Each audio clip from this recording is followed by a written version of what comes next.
একটা ছেলে কি সুন্দর, 18 বছর, 20 বছর, 25 বছর, এরকম তাগড়া একটা জওয়ান, তার ভিতরে এতটুকু বুঝ নাই যে আমি যে একটা মানুষ, আমার কি করা উচিত। এই বুঝটুকু যার নাই, সে কি পরিমাণ মূর্খ, কি পরিমাণ নাদান। আপনি ভাবেন, সকালবেলা ঘুম থেকে উঠে আরেকবার ঘুম যাওয়া পর্যন্ত একটা মোবাইল তার সঙ্গী, আর কতগুলো বন্ধু 4-5 জনের লগে আড্ডাবাজি, এরা তার সঙ্গী।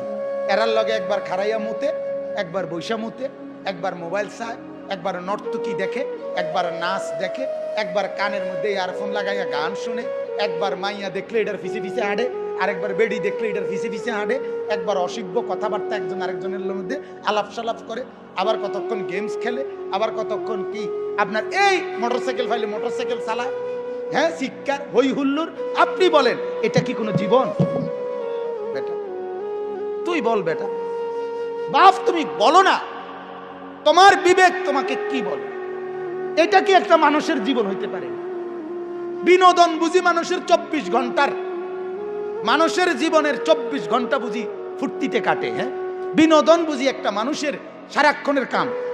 তুমি যে মোবাইলের মধ্যে উলঙ্গ ছবি দেখতেছ, নাচ দেখতেছ, হিন্দি সিনেমার নর্তকীরে দেখতেছ, কিতা দেখো? এটা তো প্লাস্টিকে না, কথা বলেন না কেন? তা তুমি কিতা উপভোগ করলা?